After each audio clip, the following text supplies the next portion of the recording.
in this commission. We greatly appreciate you being here, but also to all of our new members, welcome. And also a big thank you for joining our commission and providing dedicating your time and your services to this. We'll certainly, let me back up a little bit. My name is Andreina Davila. I'm the current planning manager here with the city of Georgetown.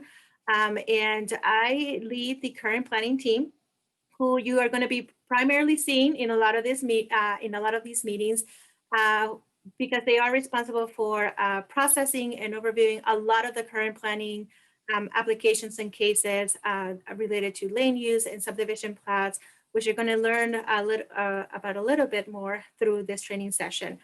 However, you will occasionally also see members from our extended team, from the long range planning team, as they also, may be able to work in on some of these cases. And so with me today, I have Ethan Harwell, who is our senior planner. I also have with me Michael Petrosky and Ryan Clark, who are two of our planners here within the department. Also have Britton Bostic, she's our historic and downtown planner, as well as David Monk, who is actually from our engineering department and helps us a lot with a lot of these development cases, particularly when it comes to subdivision reviews. And then of course we have Mirna Garcia, who is our management analyst, but also our secretary and liaison for the Planning and Zoning Commission. So you'll definitely be seeing a lot of emails and communication from her. She is also the one who you communicate and coordinate whenever with any forms that you need to fill out and so forth. And then of course we have our leader of us all, Sophia Nelson, our planning director, who makes sure that we stay on the right path and heads us in the right direction. And so I'll go ahead and jump in and get us started for this training. And we're going to be going over just a few items and giving you an overview of some of the things about, us, continuing having the conversation about us and our team, who we are and what the mission is of the planning department. Touch very little upon just kind of like your bylaws in the meeting procedures that we have for the Planning and Zoning Commission. Give you a little bit of an overview of our Unified Development Code, which is the biggest document that we're going to be referring to a lot on cases that we bring before you. And kind of like going over what that development process is, and then touching up a little bit about our comprehensive plan and future land use, our zoning districts, subdivision and site development, which again are the most common applications that you will be seeing in front of you. And so our mission here in the planning department is that we are committed to actively preserving the community's heritage, shaping its future by implementing the city's adopted vision and promoting a high quality built environment. And so that is something that we definitely strive for, and in everything that we do on a daily basis, with whether it's attending customers, reviewing development applications, providing recommendations, this is something that we always keep in mind to make sure that we are able to achieve this and drive towards our mission. And so I've introduced some of our team just based on who I have present here, but you can kind of like see here a little bit of our organizational chart here with the entire department. Our long range planning team that's led by Nat Wagoner, who actually we're very excited that we've just been able to include an additional senior planner to help a lot of our long range planning efforts. Then you have the current planning team, which is mentioned, those are probably the most that you're going to be seeing on a more daily basis. And then we have Susan Watkins, who's our neighborhood and housing program manager. And then, as mentioned, Mirna Garcia, our management analyst, and she leads our more like our administrative team in providing support on our intake processes and all of our other administrative needs and making sure that we're a well-oiled machine. And so going a little bit over the bylaws and the meeting procedures, as some of you know, our Planning and Zoning Commission meets twice a month. We are required to meet twice a month, and those typically occur on the first and the third Tuesday of every month. We do consist of, it is a 7-member board. And so we definitely, being a 7-member board, we require 4 to be able to meet a quorum. And then we do have the 4 alternate members, which as some of you know, and it's my understanding, these alternate members do have the ability and the authority to be able to act as a regular member when we definitely need to make sure that we meet a quorum. And so particularly, when with a lot of these applications that we're calling the shot clock applications, where the Planning and Zoning Commission is obligated to have to take action within on a certain meeting date, it's very important that, that these alternate members, that's what, that we have you available for when our regular members are not able to join some of those meetings, so that we can make sure that we have a quorum and are able to actually take action. We have 3 officers in the Planning and Zoning Commission: the chair, the vice chair, and our secretary. And our officers typically serve a 1-year term.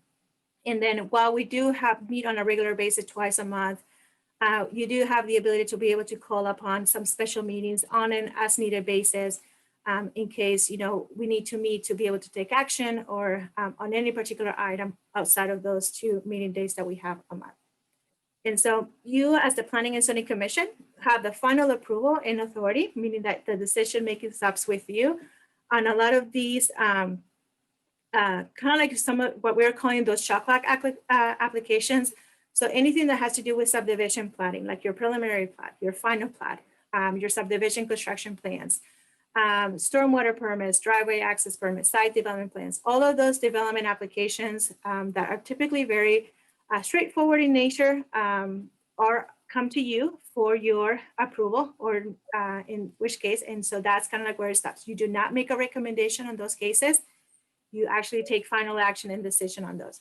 And then you are a recommending body for some of our land use cases. So requests for zoning map amendments, special use permits, a UDC text amendment, or an amendment perhaps to a comprehensive plan.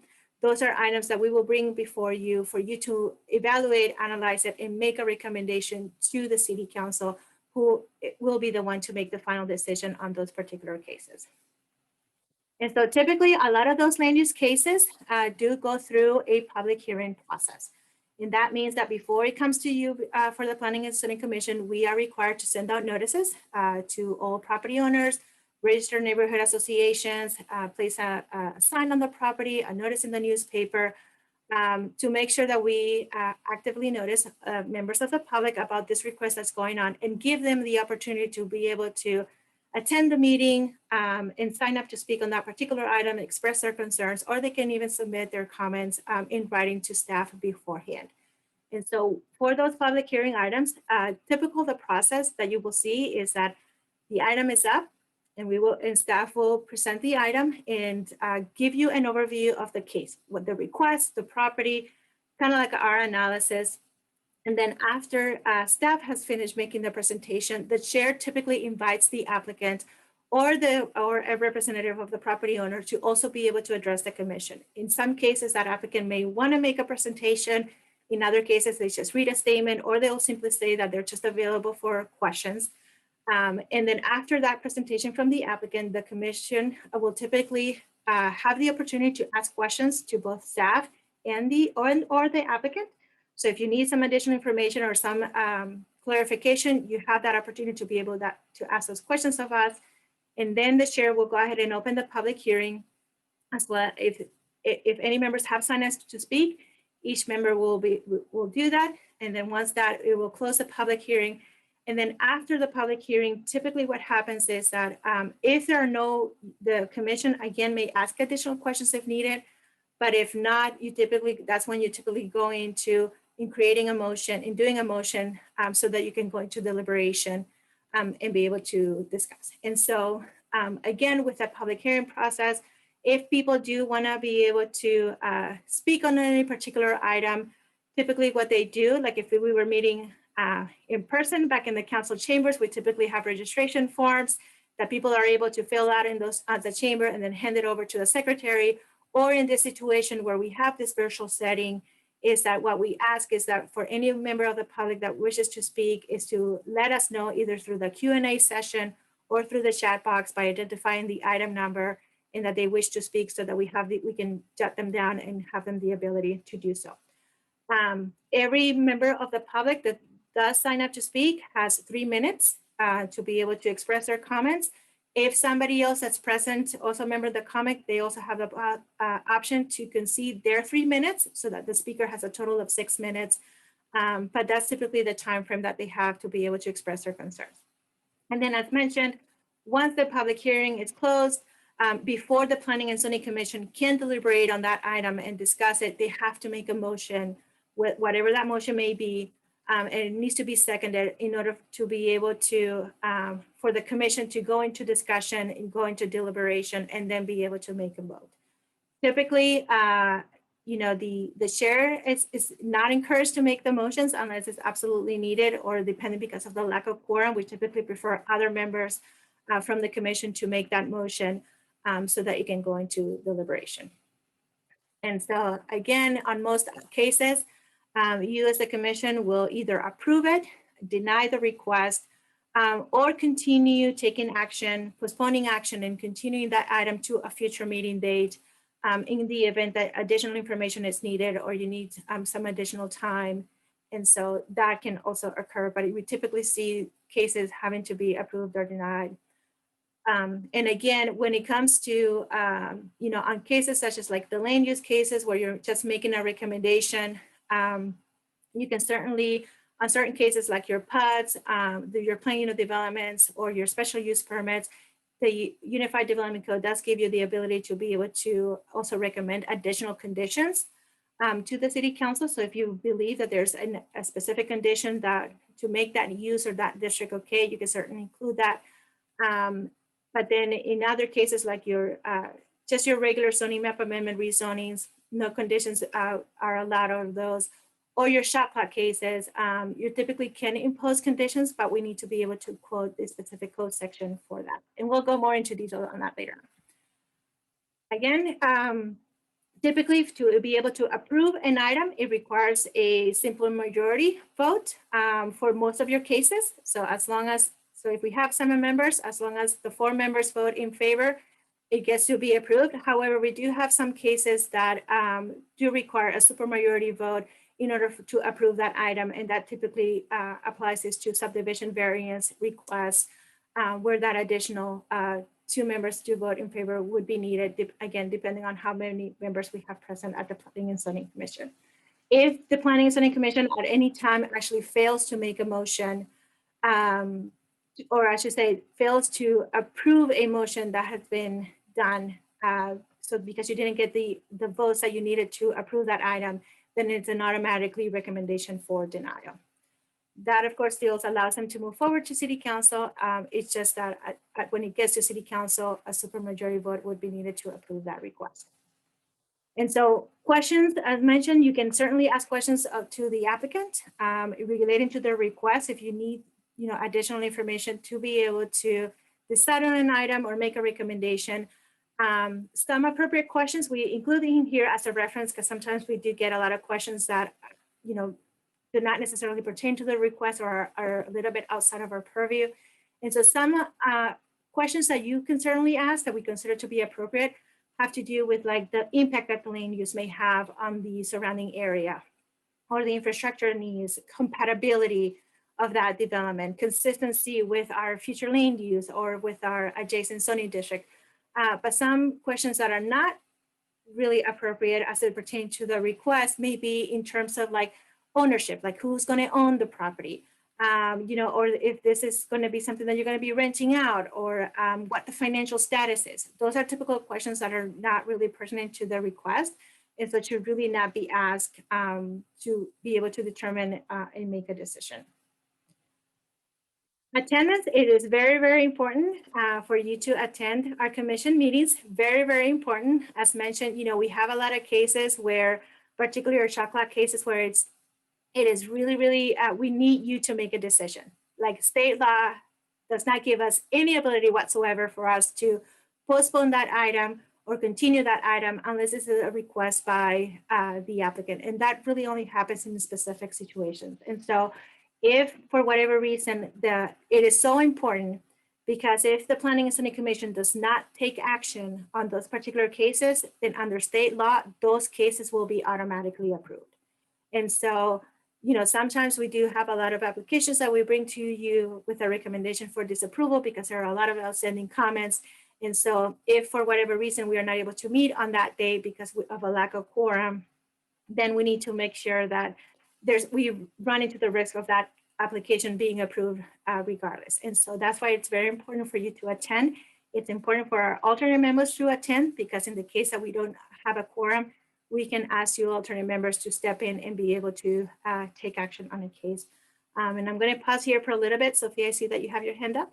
Thank you. I just wanted to share, for those that have looked at today's agenda, and just give you some context for the ones that Andrea is really talking about. She has referred to, she used the word shot clock, and it has referred to those types of applications that need action, that don't have leeway within state law. Those are primarily those items that are on your consent agenda. And so she'll go over the rest of, sort of go through this in detail in the presentation, but just wanted to give you some context for, if you saw today's agenda, those are really the consent items that you saw at the top of the agenda. Thank you, Andrea. No, absolutely. Yes, thank you for that. And so if for whatever reason you are not able to attend, please, please, please let us know. Get in touch with Mirna, your board liaison, or you can also reach out to Sophia or myself, but please let us know if you're not able to attend, so that one, we can certainly guarantee that we have a quorum, but also be able to make any necessary adjustments that we need to do for that. And so all of our agendas and staff reports, you're going to be finding them online at agendas.georgetown.org. Our goal and requirement is that we post that agenda by 5 o'clock on the Friday before the meeting. So just know that even if, for whatever reason you missed your emails, or, you lost your phone, or whatever the case may be, just know that after 5 o'clock on a Friday, you can always log into agendas.georgetown.org and be able to see the agenda for all of our Planning and Zoning Commission meetings. And included with that, in that agenda packet, you're going to find a summary of the item, but you're also going to find any attachments that we do for us additional information. So included with that is going to be our staff report, which includes all of our analysis of the request. So in the staff report, you're going to find information about the request that the applicant has brought before you, information about the site and surrounding areas, guidance that we receive from the comprehensive plan as it pertains to that request, utility and transportation information that may be impacting that property or the surrounding area, information about the more specific information about the request itself. So like if it's a zoning map amendment, we'll include in there information about that specific zoning district. And then our approval criteria, which is very important, because that's the approval criteria is what we use as guidance in order for us to be able to make a recommendation or make a decision. A little bit of information about meeting schedule, meaning next steps as to what's going to happen to that request following Planning and Zoning Commission, and then public notification. So as mentioned, we notify for all of these requests. So if we do, we'll put that information in our staff report. And if we do receive any comments in time for us posting the agenda packet, we'll attach those to the staff report as well for you to be able to review and be able to take a look at it. And so that's kind of like in general that conflict of interest. I'm not really going to go into in detail of this, but as you know, the City Council has adopted an ordinance about conflicts of interest. So essentially, if you do see that there's any case, application, project on the agenda for consideration where you may be able to be associated in some way with that project and you're getting some financial gain as a result of that, or as anything related to that property or property owner, just know that you may have to file in that conflict of interest form because you'll need to recuse yourself from that specific item. So typically what happens is that there's a template form that you have, and we'll be happy to share that with you if you don't have it already. But once you receive that form, just make sure to fill it out and send and email it over to Mirna so that we can have that for our records. And so development process overall, like as mentioned, all of our development process is outlined and detailed in our Unified Development Code, which in a lot of cases, it's our document. Like that, we cannot leave or do any of our job without that document, because that document, it's kind of like it's combined our zoning ordinance, our subdivision ordinance, our sign ordinance, all into one. And it also outlines what the different development applications and permits are required, depending on what you want to do with your property. But it also outlines what your rules and regulations are. So what, standards in relation to what, how, when you can develop your property. It's all outlined into the Unified Development Code and the process to be doing that. And so because of that, because it's very all encompassed that Unified Development Code is governed by multiple departments within our city, depending on what development standards they may be overseeing. And so elements that you will find in the Unified Development Code standards that you will see there, as mentioned, there's the procedures for development. It establishes all of our zoning districts, permitted land uses. It also includes our regulations and standards related to historic preservation, subdivision, lighting, tree preservation, landscaping, parking, driveway access, anything that you need to know in terms of how to develop a property, how to develop your site, how to subdivide it, what signage you want to be put on the property. All of those standards, all of that process and regulations are all outlined in the Unified Development Code. And so sometimes, however, we do recognize that our regulations are a little bit outdated, or there may have been changes in the state legislation that now are in conflict with our city code requirements. Or, we just see that there's a shift in the development pattern, and therefore we need to bring the code up to date. We need to revise it, amend it, make sure that there are no conflicts, in that we're no ambiguity. And so we do go through this annual development review process where every year the City Council adopts a list of items that we need to fix and look at in the Unified Development Code. And we work with the UDC Advisory Committee, which is another board that has been appointed by the City Council specifically to review and make recommendations on amendments to the Unified Development Code. So we'll go through that process. And then once we've drafted a recommendation, we'll bring it to you, Commission, for a recommendation to City Council. And so typically in a development review process, you start with entitlements and making sure that you establish the entitlements for your property. And that, that could be your zoning district, because the zoning district, again, will dictate as to what uses you can do on the property and to what development standards. And then you go into, so once you've established that, then you go into subdivisions, where is you actually lay out your lots in the streets that you want to do. Then you go into site development plan, which is specifically to the site itself. So one lot out of the entire subdivision. And then you go to a building permit, which is your vertical construction. So there's multiple steps and stages, as you can see in the development review process. Sometimes we'll get a lot of questions or comments during a zoning map amendment. So right here at the very beginning of the stage, in terms of like, well, how is this going to fit on the property? Or how is the parking going to be accommodated, or something to that effect? We typically don't know that at that stage, because where the building is going to be located and how the parking is going to be provided is going to be reviewed down here at that site development plan stage. So you're technically going from like a broader to narrowing it down to the vertical construction of the building.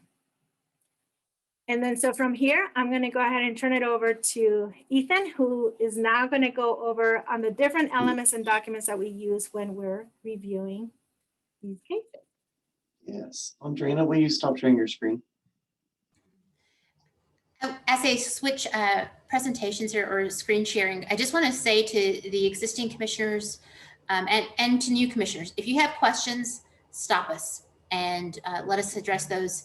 Existing commissioners, tenured commissioners, I should say, if you have an experience that you feel like you could share here, please stop us as well. That's just going to add to the add value to this presentation. Yes, and if y'all have questions, feel free to unmute yourselves and speak up, or use the raise your hand feature in Zoom. So like Andrea was sharing, there are essentially 4 steps in our development process: entitlement, subdivision, site development, and building permit. I like to think that the entitlements process is like asking for permission. This is, asking for permission. And all of our entitlements requests come back to our 2030 plan. So our 2030 plan is the name given to a whole bunch of different master plans, which outline our written policies and goals towards development of all types. So you'll see on the left side of the screen, the city has plans and master plans for a whole slew of things. And each of these touch what the Planning Commission does each and every single time we meet. Pretty much every single time we meet, I would say that we're discussing our future land use plan and our future land use map.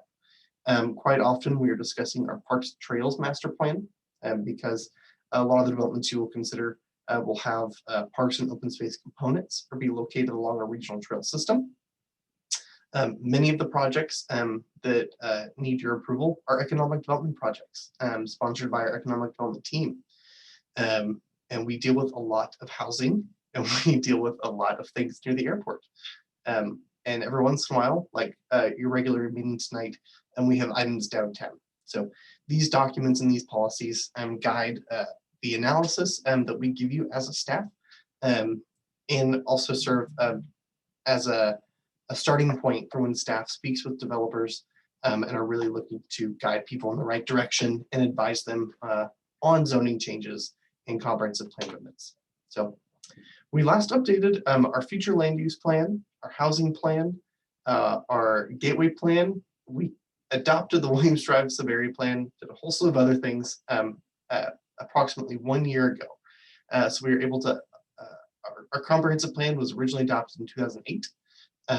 And we finished a 2-year-long update last March. So out of that update process came these community conversation points that you see here on this tree. These community conversation points informed all of the goals and policies and implementation plan steps that you'll find when you read through our regular, our full plan document. We share this with you because these are things that come up nearly every time we have a discussion. The idea of what is Georgetown, how should Georgetown build, where should Georgetown build, what kind of development should we expect?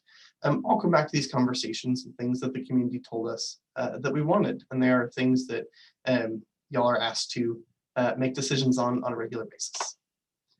The largest component that you'll deal with most from our 2030 plan is that future land use map and our future land use plan. The plan divides the city up into 11 future land use areas, which are intended to set the vision for how that area is to develop. So we have areas that are designed to promote more residential development in different types of neighborhoods, and different types of housing products in different places in the city. And we have future land use areas that are designed to promote retail development in certain locations or business park type development in certain locations. And you see this all the time.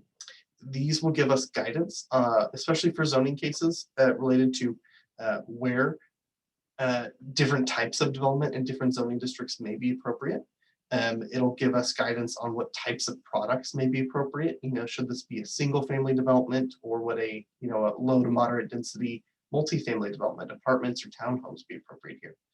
It'll also give us guidance on how much of each type of land use may be appropriate at different locations, depending on how we interpret the map. And it will also give us some guidance on how we should arrange uses within our community and create transitions and really unified, livable, complete neighborhoods.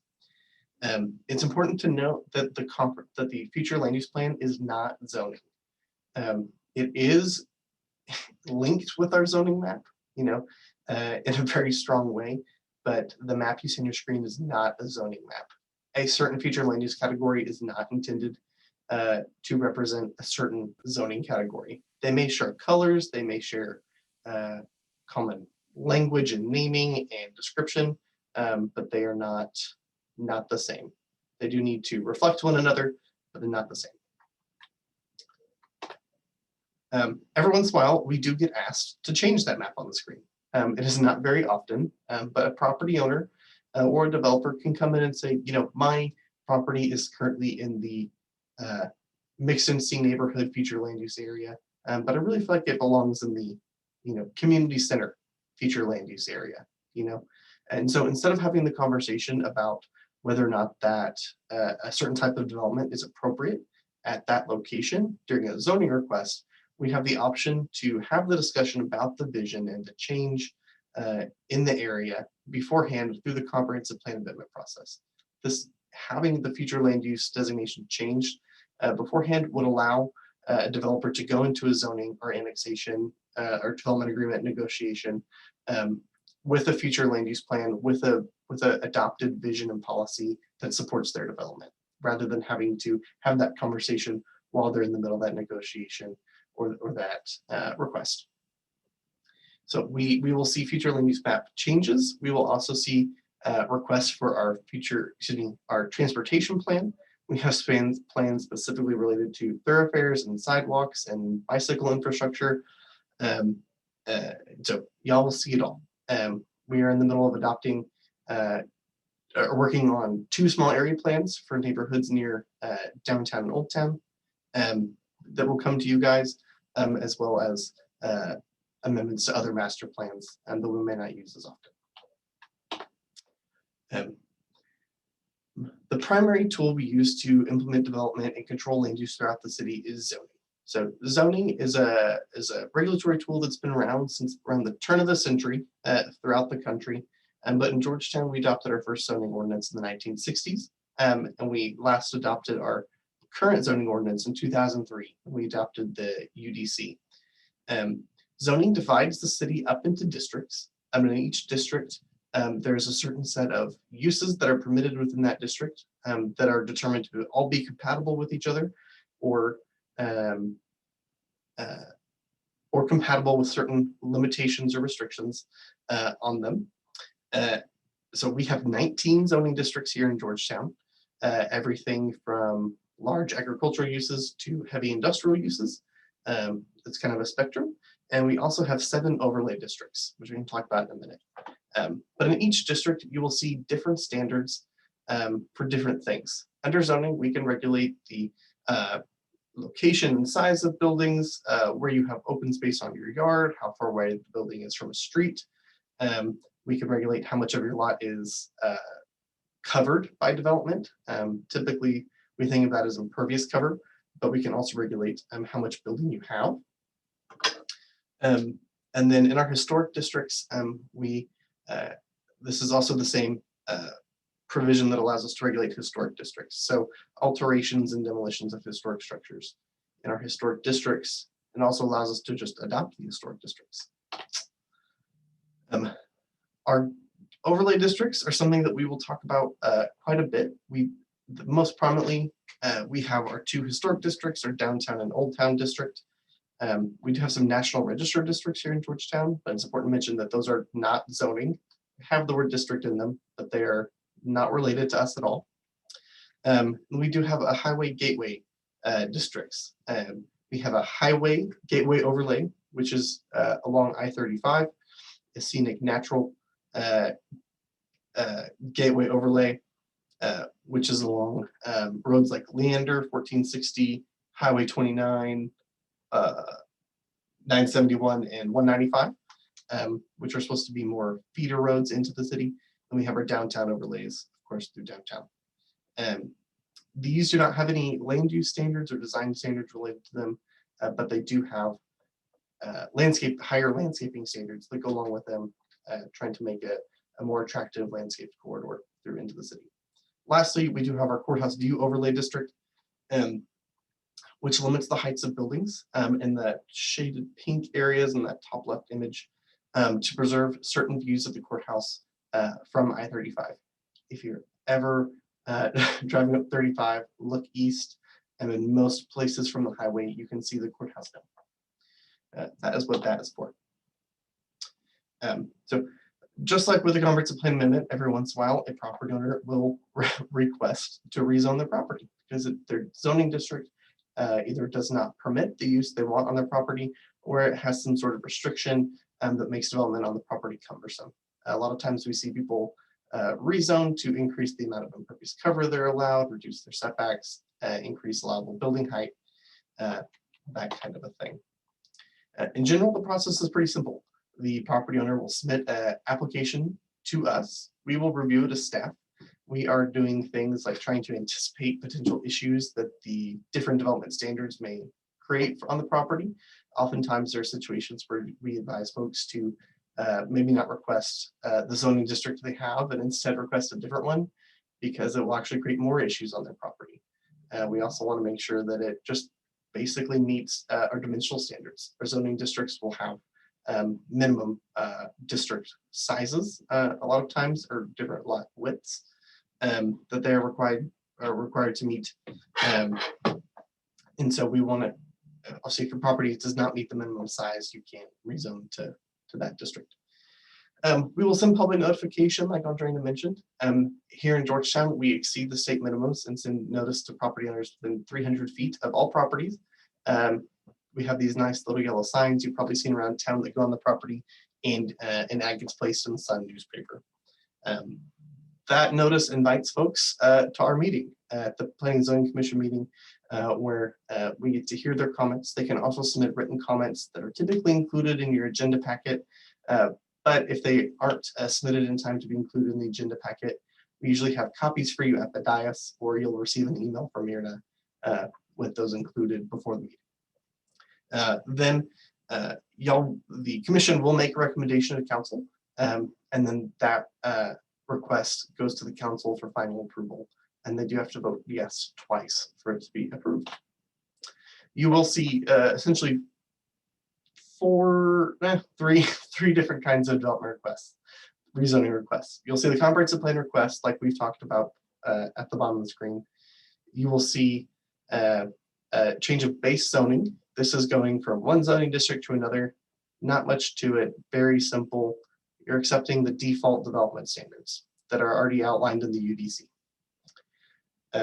We do have a planned unit development district. The best way I find to describe it is it's your build your own zoning district option.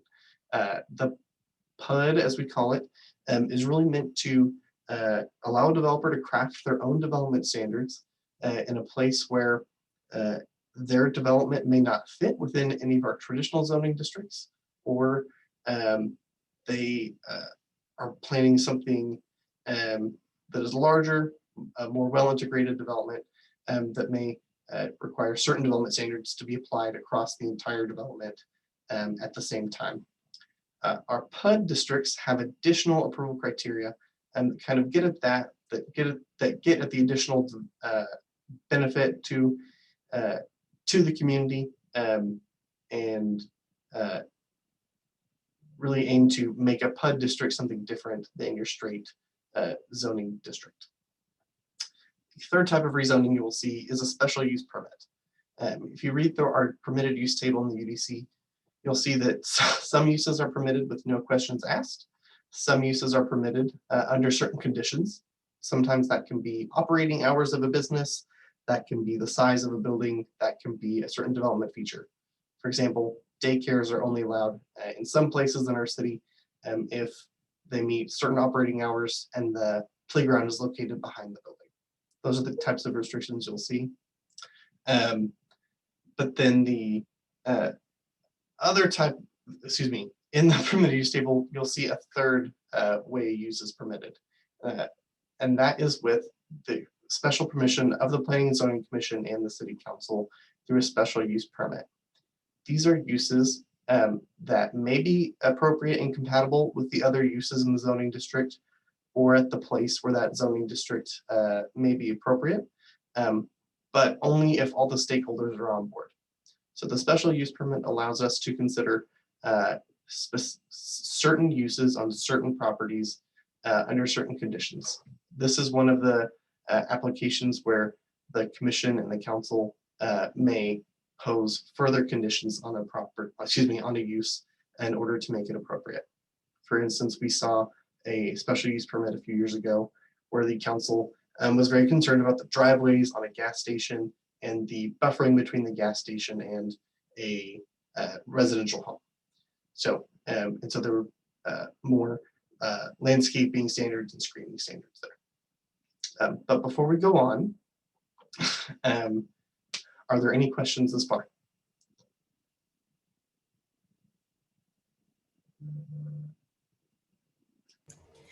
I think one thing just to note, and some of the more tenured P&Z members may want to share some remarks here, but when you're considering a rezone, and it's that straight type of rezone that Ethan has described, it's important to know that any use allowed within that district can be permitted if you go through that straight zoning. And we have to look at the minimum standards associated with that zoning standard. Often we may get questions like, we like these 5 uses, Or an applicant may come in and say, we are doing this. This is, all we're doing is a convenience store at this location, but you have, 50 other uses that are allowed. That applicant may be saying that is their intended use, but when making a recommendation to you and when you're looking at the facts in terms of voting a certain way on a case, you really have to take into consideration the total allowance, both from development standards and from the uses. And that's just one of the things that we often see new commissioners concerned about, is saying, but they said they were going to do this. And that's right. That might be their best intention, but as property turns over to different owners, or as markets change, we have to know that we have to look at the full the gamut of what is allowed. And that's just one thing I wanted to share. You do have an example of a PUD on the agenda tonight as well. And so you have real life examples. You'll receive cases on tonight with these items where in the PUD case, some specific standards have been tweaked, and in rezoning cases where you may hear, this is the case, this is the use I want. But again, looking at the full allowance of what's in that zoning category. So our UDC establishes our base standards, our minimums, our maximums, the box in which you're allowed to work. And so when we consider zoning cases, very often we don't have the chance to negotiate within that box unless you're in that PUD or SUP situation. So if there's something you're ever curious about during a rezoning case, please ask. We do our best to address and get ahead of those questions. Hey, what will their landscaping requirements be? What will their buffer requirements be? What's the tallest they'll be able to build here? But very often we do miss something, and so please don't ever hesitate to ask about what that box would allow them to do. The zoning requests in your comprehensive plan amendments do kind of fall under the land use half of the two types of applications that we get to review with y'all. Land use applications are discretionary. We do provide you with approval criteria, and we do provide you with guidance and the information you need to make your decision. But at the end of the day, the decision is up to y'all. And y'all, as the commission, have the ability and the freedom to approve or deny applications as you wish. When we provide you our staff analysis, we will usually check one of three boxes. We'll put an X in a box and then provide you our written explanation of why, or in the case of a presentation, our spoken explanation of why. We will say the application either complies, does not comply, or partially complies. That is just to help you understand where you might like to land on that application, on that review. It is not necessarily saying that, oh, well, this complies with all the approval criteria, you have to approve it. That is just a tool that we use to help y'all understand how much review and consideration that a request may need at the commission level. We'll have a few minutes left, so I will try to push through this as quickly as I can. But kind of the opposite of the land use requests are going to be the subdivision requests. If your land use and zoning requests are your entitlements, they're asking for permission, then subdivision is cutting in the streets and the roads, setting up the form around which you'll develop, and then filling it in with property and site development. So subdivision really comes out of platting, which was first used as really just a way to establish a property record and a way to reference subdivided lots easily, rather than having a surveyor create a new meets and bounds description and sketch of every single property in a public place. So to date, that has expanded into review of everything that you would need to make a development work: streets, utilities, drainage, even things like tree preservation. So you will see many different types of requests, subdivision related applications on your agendas. A lot of them will be plats, but a lot of them will be subdivision construction plans. That's where we are reviewing the streets and utilities and drainage for a single family neighborhood or some other type of subdivision. Even commercial properties get a subdivision. And sometimes that is even rolled into their site development plans. So when you see a plat, it'll generally look like this. You'll have a map of the development, which identifies streets and street names, easements. It'll have all the details. Anybody would need to go back and recreate this if they had to draw it themselves.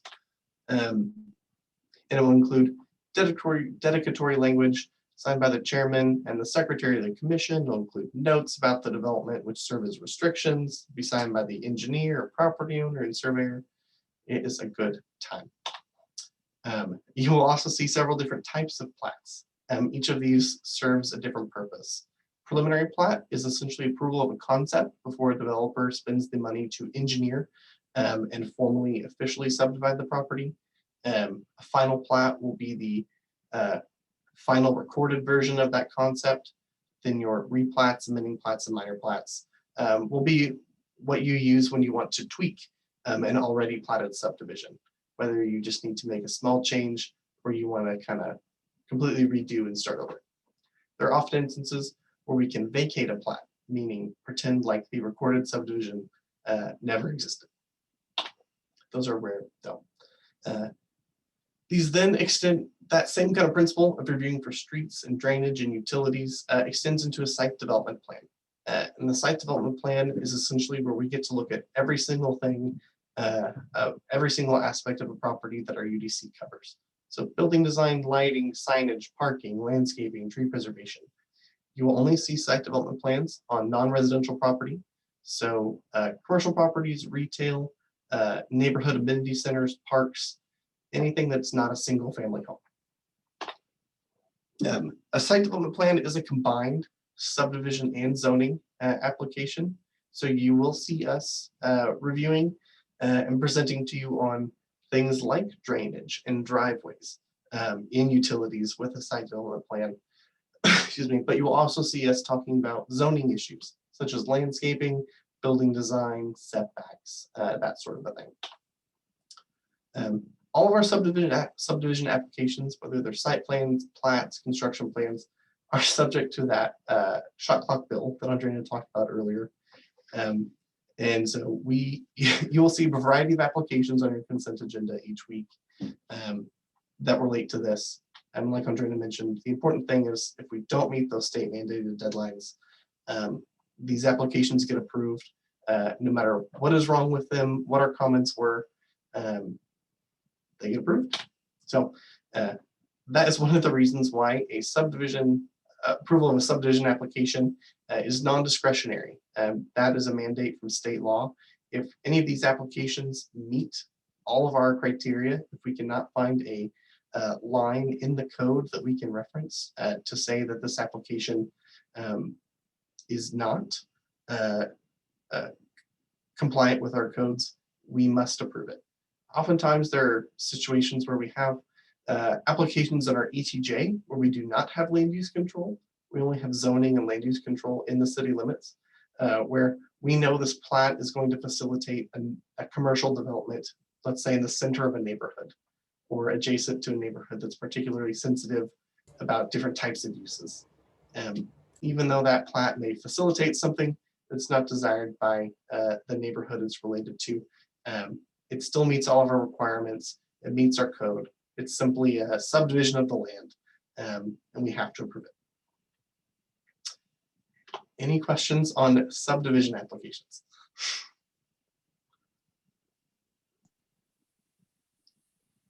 Awesome. Any questions on anything else? All right, well, there's going to be a test quiz at the end of the PNC meeting tonight. And no, I'm just very bad joke. I apologize for that. So that is really all that we have for today. But as Ethan mentioned, definitely if you do think of anything else, or as you're reviewing the agenda, if you need some additional information or just need some clarification, please don't hesitate to reach out to us. My contact information is right there on the screen in front of you, but you'll also You also have Nina, Sophia's, and all of our contact information. If you don't have it yet, we'll make sure that you definitely do, so that if something else, you think of something or you need a question about a specific case, please reach out to us. We're here to help and support you. And so just let us know how we can do that. And so if there's nothing else, then that is all that we have today. We're 2 minutes short. So the regular Planning and Zoning Commission meeting is on a separate Zoom link. So we do ask you that you please leave this meeting and then join us on the next Zoom meeting so that we can get started on the Planning and Zoning Commission regular agenda. All right. See you in a bit.